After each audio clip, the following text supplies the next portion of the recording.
別物ってわけか。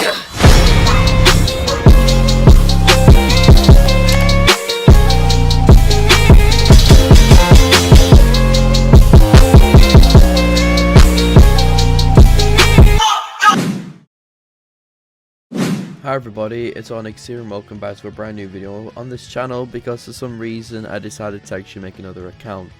Don't be worried about that, I'm just experimenting with different accounts, see how fast they can grow and so on and so forth. I will be going back to my main channel very shortly. I'm just trying out new different things. So today I will be bringing you part 1 of What If Deku was from Rick and Morty's successor. If you guys actually want some more detail into that, I would do it before the actual intro ends. So let's begin. So let's just begin with the perspective of our young boy Izuku at age 10 years old. As Izuku was walking down the street one day, he came across something weird that he would see in the background of his actual area on top of his house. As Izuku thought this would be a good idea to walk towards it, as Izuku did so. As the moment Izuku arrived there, he saw a man with a white coat with a white sort of hair, Izuku was thinking. As Izuku walked over to the old man, "Excuse me, but sir, are you okay?" Izuku said in his innocent tone, as Izuku wondered what was wrong with the man, as Izuku would have responded, as the man would have actually responded to Izuku. "Hey, kid, how you doing?" Rick said. "What are you doing?" Izuku said. "Well, I'm trying to hop to another world, and this seems like the best option to do it," he said. "So, you don't mind moving out the way?" Rick said. "Can I come? Can I have a look at it?" Izuku said. "I've never seen another world before," Izuku said as Rick opened a portal. "Do as you wish, I don't honestly care," Rick said, as Izuku went straight through the portal that Rick opened to be greeted with the same area. "You sure this isn't, you open another portal? Just like teleportation or just straight up just through another world? It just looks like you teleported," Izuku said. "Trust me, it's not fucking teleportation, it's from another world," as Rick pointed across everyone being normal. "Wait, I'm in America?" Izuku said. "Yeah, you are. So, follow me," he said, as Izuku followed him. As they arrived at Rick Sanchez's workshop, as they all went in it like normal, as Izuku went into the house. "Hey Rick, what are you doing?" as Morty looked over to the green-haired boy. "Who's he?" "He's a kid that I randomly got and met. Oh yeah, you haven't met him, have you? This is a kid from another world I took accidentally, or he came with me. I don't fucking know," Rick said, as Izuku walked over to him and introduced himself. But the moment Izuku tried to, Suma saw Izuku and started to freak out. "Oh my god, he's so adorable," she said, trying to hug him, but Izuku backed off. "I don't know you, back away," Izuku said. "Oh, he even sounds innocent, how adorable," she said, as Rick's actual daughter finally came around the corner. "Hey Rick, what the hell are you?" "Oh my god, you abducted another kid, didn't you, Rick? What the fuck?" she said. "No, I didn't. He did this on his own." "What do you mean by he did this on his own? You literally just abducted him out of fucking nowhere." "Actually, he came with me, so in retrospect, it's not my fault," Rick said. "Let's go take him back." "Can't." "I mean, you can. Things out of battery, you have to wait a couple of days," Rick said. As through those couple of days, Rick is finally warming up to Izuku. "So, what's this do?" Izuku said innocently. "Oh, it's what I built to basically rip apart someone's molecules and reassemble them all for the ways to actually make them more talkable," Rick said.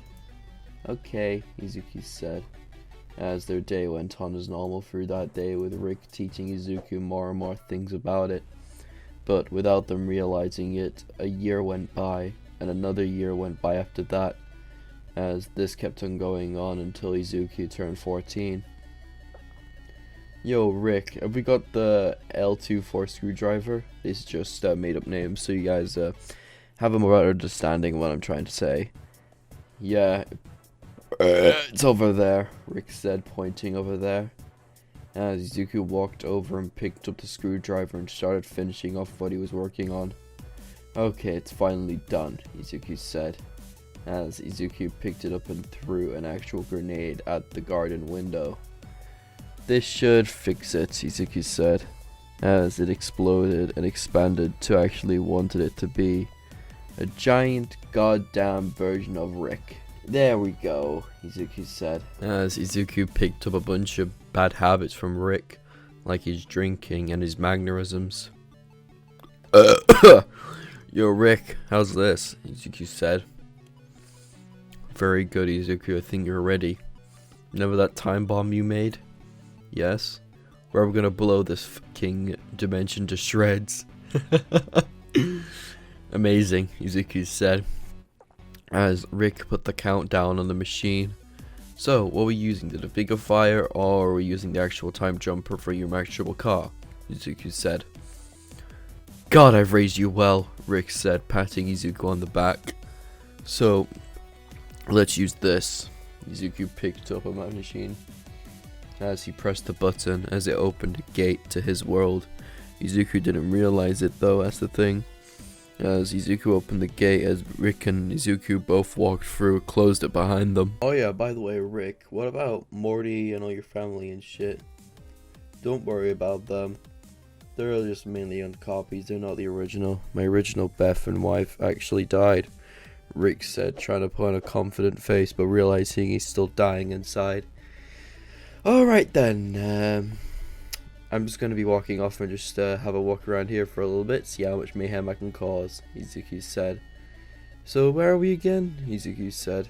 We're back in your world. That's surprising. Oh yeah, I forgot. I wasn't from your world, was I? Izuku said. Why do I keep forgetting that? Also, by the way, that time bomb you sent off, Rick? Yeah, what about it? Doesn't that mean it erases all time and existence in that universe? More or less, yeah, Rick said, maniacally laughing off. As Izuku and Rick both walked down the street until they arrived at their destination to be a garage. Yep, a garage. As Izuku and Rick both set up shop there as Rick threw down his copication cube, throwing everything down that was in his shop beforehand, making an exact replica. As they started to build, as we skip a couple of days when the actual sludge villain incident should have happened, but it didn't thanks to Izuku be training and actually doing mental training with Rick. As the moment this day finished, Izuku was told by Rick he had to have a chat with him, as Izuku sat down in his seat that he made through digital means. As Izuku sat down and had a chat full on with Rick about one thing and one thing only. Izuku, this is me being serious with you, kid. You're gonna have to stay in your own dimension. If the Council of Ricks figured out that I'm hiring someone else instead from a Morty, I'll be screwed, Rick said. Okay? Wait, that easy? Yeah, that easy. I understand that Morty is basically just a shield for a Rick. I understand that clear as day, Izuku said. Oh, thank God I don't have to crush your dreams. But seriously though, as Rick put his hand on Izuku's shoulder. Izuku, my boy, you are now one of the smartest people in your universe. You are now my successor, Rick said.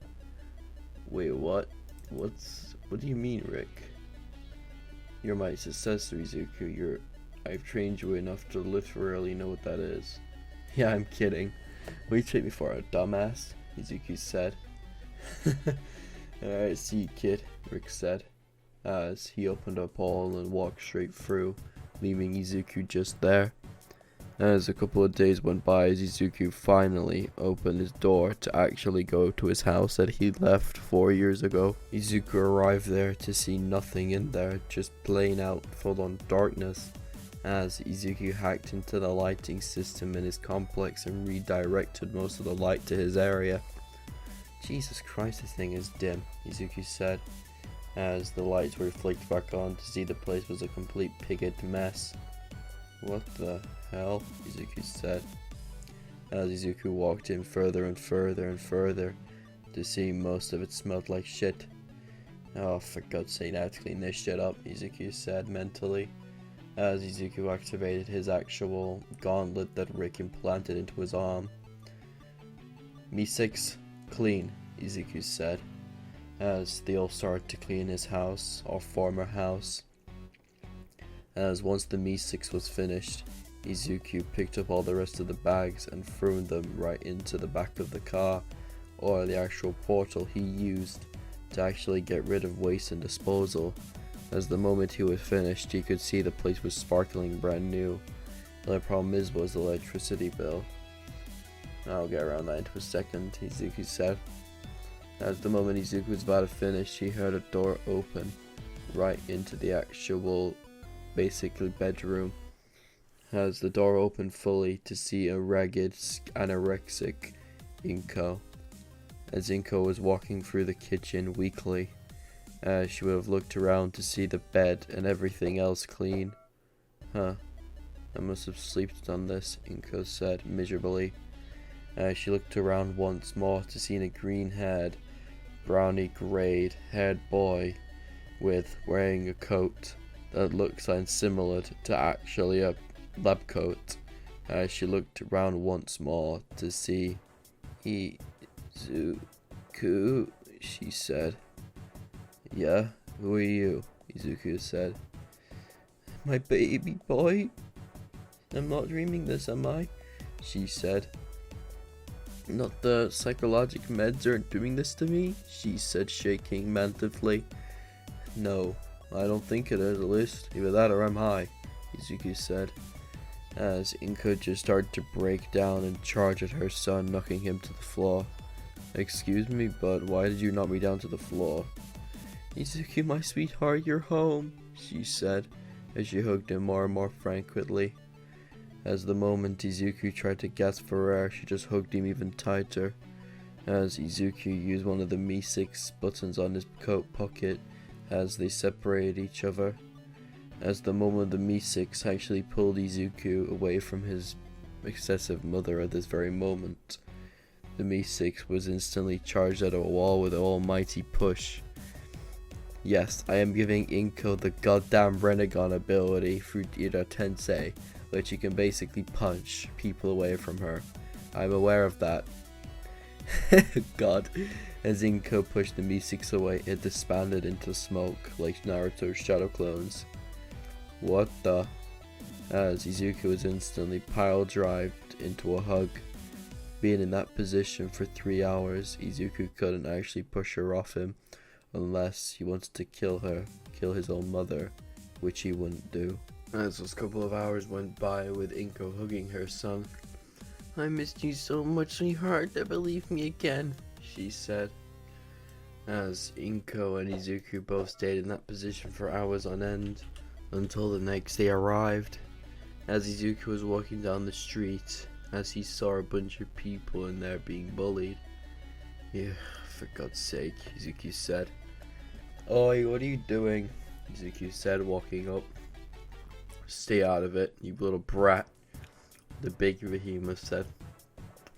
"I see you picking on 3 girls, 1 with pink skin, and 2 white girls. Cool," Izuku said, as Izuku walked back up to the man, just straight up punching him with 1 punch, sending him flying into the back of the wall, using one of Rick's inventions that Izuku enveloped a while ago when he was 11 years of age. "Cool, thanks Rick," Izuku said mentally. "So you girls just gonna sit around here looking sort of pretty? Oh, get out of here," Izuku said. We'll pick that second option, thanks." "Thank you, sir," the woman said, or the girl said. I'm exactly your age," Izuku said.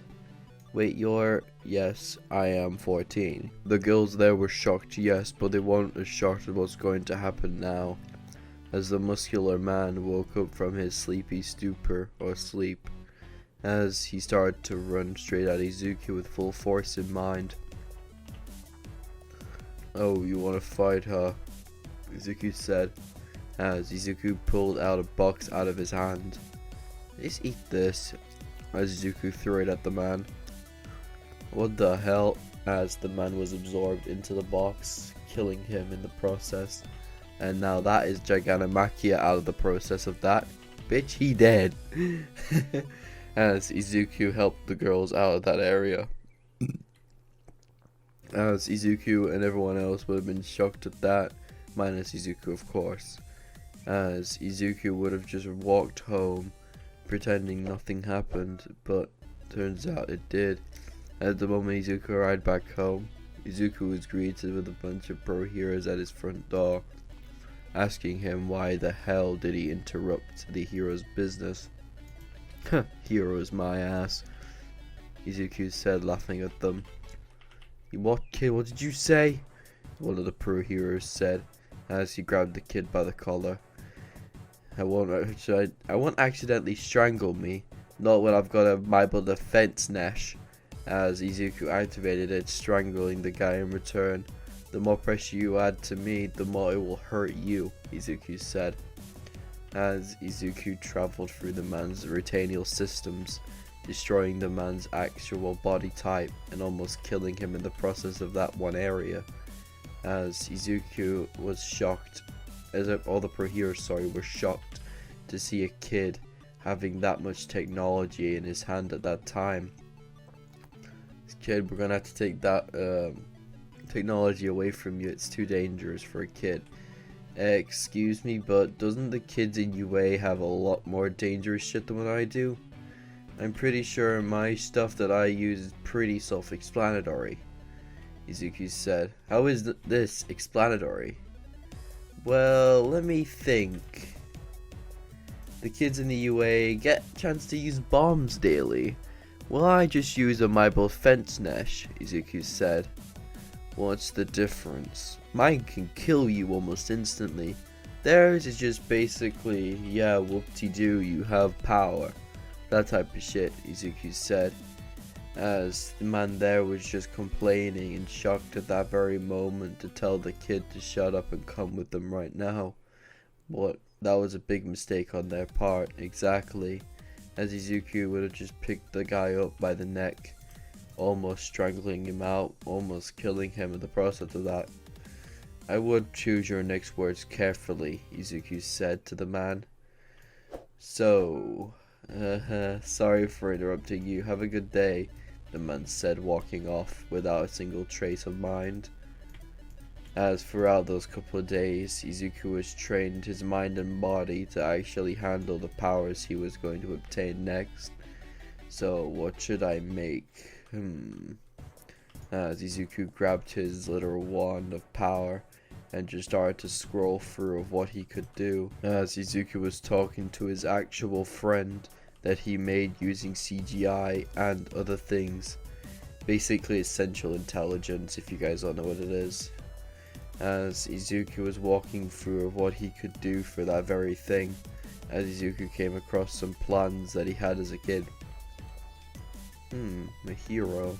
I always was fascinated with that, Izuku said mentally. I'll give it a shot, why not? As Izuku packed his things and left for that day.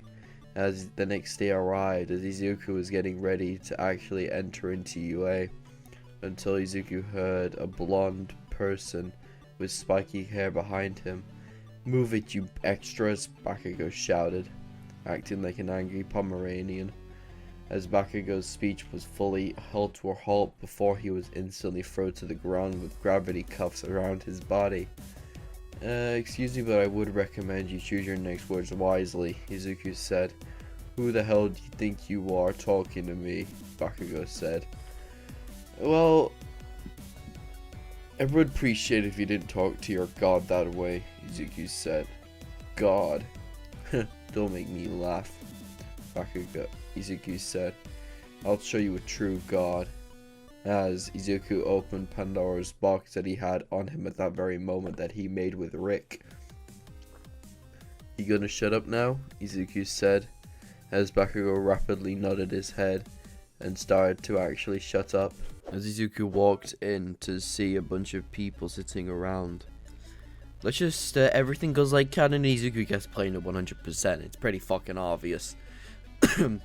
As Izuku was walking down the little corner of the areas that he was in, as Izuku arrived at the actual training facility where they actually will be destroying robots. Izuku spent the rest of his time waiting around until it actually came to be, as Izuku was waiting just 2 more minutes until President Mike said 3, 2, 1, as the alarm was sent. After that moment, the only thing they could hear was a giant boom that was sent around the area, as the other thing you could see was Izuku just running past at supersonic speeds thanks to his inventions known as the rocket invention, able to actually increase his speed exponentially during one single burst, as Izuku arrived at a robot and destroyed most of them in its sight.